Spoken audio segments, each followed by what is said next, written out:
Hello दोस्तों, आज हम बात करेंगे ज़ोमैटो के बारे में, जिस स्टॉक में लगभग आपको 50 पैसे के आसपास की एक गिरावट देखने को मिली। लगभग एक फ्लैट क्लोजिंग आपको देखने को मिली स्टॉक में थर्सडे की क्लोजिंग में।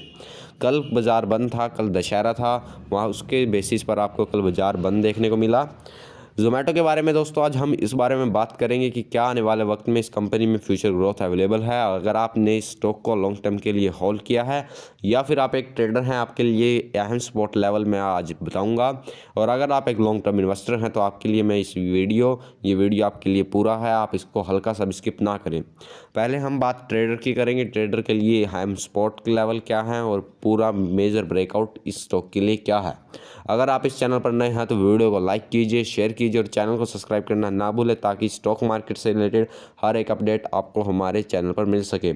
और आप हमारे इंस्टाग्राम पेज पर ज़रूर जाइए, उसे ज्वाइन कीजिए, ताकि आपको स्टॉक मार्केट से रिलेटेड हर एक फैक्ट, हर एक न्यूज़ मिल सके, ताकि आपको पता चल सके कि राकेश झुनझुनवाला जी ने किन किन स्टॉक्स को बाय किया है। तो चलिए दोस्तों, वीडियो को शुरू करते हैं। तो ट्रेडर के लिए वीडियो यहाँ से शुरू होती है। यहाँ पर आप देख सकते हैं कंपनी का स्टॉक ने फिलहाल यहाँ पर 135 के आसपास कंपनी ने स्पॉट लिया है। नीचे में हल्का सा स्पॉट कंपनी का यहाँ पर निकल कर आता है, जो लगभग 133 के आसपास, 133.60 के आसपास कंपनी का नीचे में स्पॉट एक निकल कर आता है। अगर मार्केट में और गिरावट आती है और कंपनी का स्टॉक यहाँ से और फिसलता है तो यहाँ पर आपको कंपनी के स्टॉक में लगभग यहाँ तक की गिरावट देखने को मिल सकती है। लगभग 133 के आसपास यहाँ तक की आपको गिरावट देखने को मिल सकती है। 131 के आसपास आपको स्टॉक के स्तर देखने को मिल सकते हैं। उससे नीचे आपको स्टॉक के स्तर बिल्कुल नहीं देखने को मिलेंगे। उससे ऊपर में अगर रेजिस्टेंस की बात करें तो कंपनी के लिए रेजिस्टेंस यहाँ पर निकल कर आता है लगभग 144 के आसपास। लगभग आप लगा सकते हैं 145 रुपये के आसपास कंपनी का जो अहम रेजिस्टेंस लेवल है। अगर कंपनी 145 के लेवल को ब्रेक करती है तो शायद आपको यहाँ से एक तेज़ी देखने को मिले। 160 से एक 175 के आसपास आपको कंपनी के स्तर देखने को मिल सकते हैं। अगर ये 145 से 150 के जो प्राइस है, इसे कंपनी का स्टॉक प्राइस ब्रेक करता है, यहाँ पर ट्रेडर के लिए वीडियो ख़त्म होती है। वीडियो शुरू होती है लॉन्ग टर्म इन्वेस्टिंग के लिए। तो लॉन्ग टर्म इन्वेस्टिंग के लिए मैं आपको एक डाटा दिखाना चाहूँगा। उस डाटा से आपको पूरा क्लियर हो जाएगा कि कंपनी में आने वाले वक्त में आपको कितनी अच्छी ग्रोथ नज़र आती है।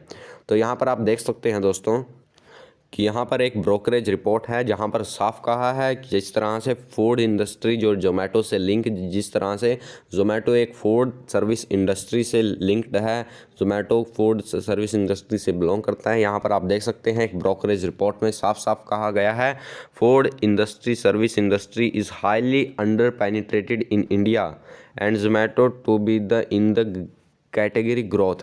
Only 8 to 9% of food consumption in India is from restaurant, while rest is from the home cooked food.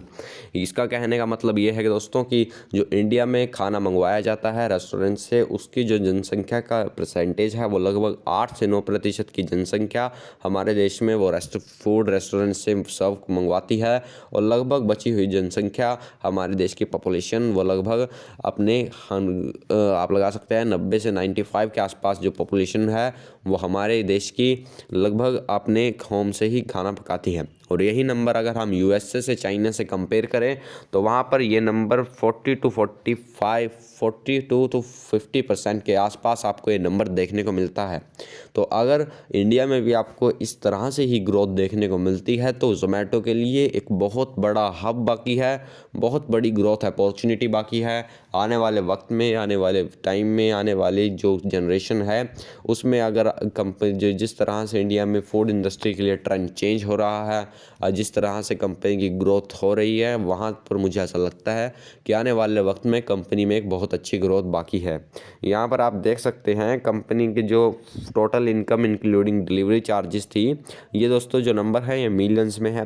FY18 की बात करेंगे तो कंपनी की 66 मिलियन के आसपास 66 मिलियन के आसपास इनकी टोटल इनकम थी। वही इनकम FY22 में इनकी लगभग 3 गुना के आसपास हो चुकी थी, जो लगभग 200 मिलियन के आसपास रीच कर चुकी थी। FY20 की बात करेंगे तो कंपनी के FY20 में भी जो टोटल इनकम है इंक्लूडिंग डिलीवरी चार्जेस वो भी डबल हो चुकी थी, लगभग 2.5 गुना के आसपास कंपनी की जो टोटल इनकम है वो इनकी हो चुकी थी FY20 में सॉरी दोस्तों FY20 में लगभग 450 मिलियन के आसपास इनकी जो FY20 की टोटल इनकम है वो रीच कर चुकी थी। FY20 में जहां से हमने लॉकडाउन देखा था, क्योंकि मार्च 20 में आपको 2020 में आपको एक लॉकडाउन देखने को मिला, वहीं से FY21 स्टार्ट होता है। वहाँ पर आपको इनकी इनकम में एक डिक्रीजमेंट देखने को मिला था। वहाँ पर इनकी इनकम गिरकर लगभग 350 करोड़ के आसपास पहुँच चुकी थी।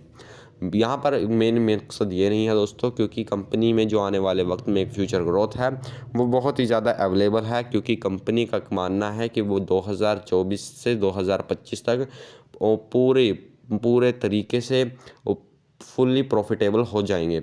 उन कंपनी का मानना है कि 2024 से 2023 के या 2025 के आसपास कंपनी की जो प्रॉफिटेबिलिटी है वो इंक्रीज़ करने लग जाएगी और वहाँ से कंपनी ग्रोथ के लिए कर देख सकती है। फ़िलहाल कंपनी का जो मकसद है वो कंपनी का main focus only on expansion है।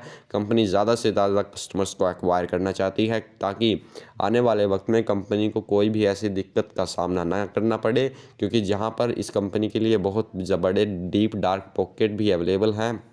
कंपनी के पास फ़िलहाल अभी 13,500 करोड़ के आसपास का कैश बाकी है, जो कि इनके कैश अकाउंट में लगभग 13,500 करोड़ से 12,500 करोड़ के आसपास इनके पास कैश इन अकाउंट है। जहां से हमें पता लगता है कि कंपनी की बैलेंस शीट बहुत ही ज़्यादा मजबूत है, क्योंकि जिस कंपनी के पास जितना ज़्यादा कैश फ्लो, जितना ज़्यादा कैश इन अकाउंट होगा, वहाँ पर कंपनी का पता लगता है कि कंपनी बुरे से बुरे वक्त में कितना सर्वाइव कर सकती है। तो जोमेटो के पास अच्छा खासा कैश है, तो अगर उनके पास प्राइस वॉर चलता है अमेज़ॉन फूड डिलीवरी के साथ, वहाँ पर कंपनी अच्छे तरीके से मैनेज कर सकती है। कंपनी IPO इसलिए नहीं लाई थी, कंपनी के पास IPO से पहले भी 3,500 से 4,500 करोड़ के आसपास कैश इन अकाउंट अवेलेबल था, पर कंपनी को लगता था कि अमेज़ॉन फूड डिलीवरी जिस तरह से बेंगलोर में स्टार्ट हो चुकी है और स्विगी के साथ भी इनके डिलीवरी में प्राइस वॉर हो सकते हैं, वहाँ पर कंपनी को लगता था कि कंपनी के प्राइस वॉर के कारण कंपनी के पास कैश की वहाँ पर रिक्वायरमेंट होगी, इसलिए कंपनी IPO लाई थी 9,000 करोड़ के आसपास। तो उसको मिलाकर कंपनी के पास फिलहाल 13,500 करोड़ के आसपास कैश इन अकाउंट है, जहां पर कंपनी को अगर आवश्यकता होगी तो कंपनी उसका पूरे अच्छे तरीके से यूज़ करेगी। फिलहाल कंपनी के जो ऑर्डर बेसिस की बात करें तो कंपनी पर ऑर्डर बेसिस पर लगभग 23 रुपये के आसपास कंपनी पर ऑर्डर बेसिस पर प्रॉफिटेबल हो चुकी है। 2020 की बात करें तो कंपनी वहाँ पर भी कंपनी को खुद की डिलीवरी देने के लिए, लोगों की डिलीवरी देने के लिए, कस्टमर्स की डिलीवरी देने के लिए वहाँ पर भी कंपनी को खुद से पे करना पड़ता था, इसलिए कंपनी उस वक्त बहुत ही ज़्यादा हैवी लॉसेस में थी। फिलहाल कंपनी के लॉसेस कम हुए हैं। कंपनी का पिछले क्वार्टर में 4% के आसपास मार्केट शेयर घटा है फूड डिलीवरी में। ये भी एक नेगेटिव पॉइंट है। यहाँ पर आपको आने वाले क्वार्टर में देखना पड़ेगा, हमें ये देखना पड़ेगा कि क्या आने वाले वक्त में जोमेटो किस तरह से अपना मार्केट शेयर है फूड डिलीवरी इंडस्ट्री में, किस तरह से वो अपना मार्केट शेयर इंक्रीज़ करता है। तो ये 4-5 बातें हैं जिस पर आपको बहुत बारीकी से ध्यान देना होगा। पहली बात कि इनके मार्केट शेयर पर आपको बहुत अच्छे तरीके से ध्यान देना होगा। आई एम नॉट सेइंग कि इनका जो मार्केट शेयर है सबसे ज़्यादा होना चाहिए, पर जिस तरह से देखिए, जिस तरह से मार्केट है फूड सर्विस इंडस्ट्री की, वो जो बहुत ही ज़्यादा अंडर पेनिट्रेशन है, जितनी जब टाइम के साथ जब वो पेनिट्रेट होगा, वहाँ पर आपको बहुत ही ज़्यादा पेनिट्रेशन देखने को मिलेगी, तो वहाँ पर मार्केट का साइज़ भी इंक्रीज़ होगा। जहाँ पर मार्केट का साइज़ इंक्रीज़ होगा वहाँ पर आपको मार्केट भी बड़ा होता हुआ देखेगा। ये यहाँ पर कोई ज़रूरी नहीं है कि जोमेटो के पास ही सबसे बड़ा मार्केट शेयर होगा, शायद और भी नई कंपनियाँ आ जाएँ, पर जोमेटो के पास इतना मार्केट शेयर तो होना चाहिए कि कंपनी अच्छा कंपटीशन दे सके अपने कंपटीटर्स को। तो पहली बात तो आपको देखने की, और दूसरी बात यह है कि कंपनी कब अपनी ऑपरेशन से प्रॉफिटेबल होती है। फ़िलहाल कंपनी के पास ऐड का भी खर्चा है, कंपनी के एड्स में भी जो खर्चे होते हैं, जो एक्सपेंसेस हैं इनके, वहाँ पर भी कंपनी को बड़ा ध्यान देना होगा। मुझे ऐसा लगता है कि कंपनी 2024 तक पूरे तरीके से प्रॉफिटेबल हो जाएगी। तो अगर आपको लगता है कि आने वाले वक्त में कंपनी में अच्छी ग्रोथ अवेलेबल है, कंपनी आने वाले वक्त में अच्छा कर सकती है, तभी आपको इसमें इन्वेस्टमेंट करनी चाहिए। ये कंपनियां कहीं तक भी जा सकती हैं, ग्लोबली भी ये कंपनियां जा सकती हैं। इन कंपनीज़ की ग्रोथ कहीं तक भी हो सकती है, हम इसे प्रेडिक्ट नहीं कर सकते। शायद आने वाले वक्त में 10 साल बाद आपको निफ्टी 50 के पार्ट भी इन्हीं 5 यूनिकॉर्न कंपनियां जो हाल ही में लिस्ट हुई हैं, और आने वाले वक्त में भी काफ़ी कंपनियां लिस्ट होंगी यूनिकॉर्न्स बिजनेस, वहाँ पर आपको इन्हीं कंपनियों में से कोई निफ्टी 50 का पार्ट देखने को मिलेगी। तो अगर आपको वीडियो पसंद आई हो, अगर आपको लगता है कि हम अच्छा काम कर रहे हैं, तो वीडियो को लाइक कीजिए, शेयर कीजिए और चैनल को सब्सक्राइब करना ना भूलें, ताकि स्टॉक मार्केट से रिलेटेड हर एक अपडेट आपको हमारे चैनल पर मिल सके। धन्यवाद दोस्तों।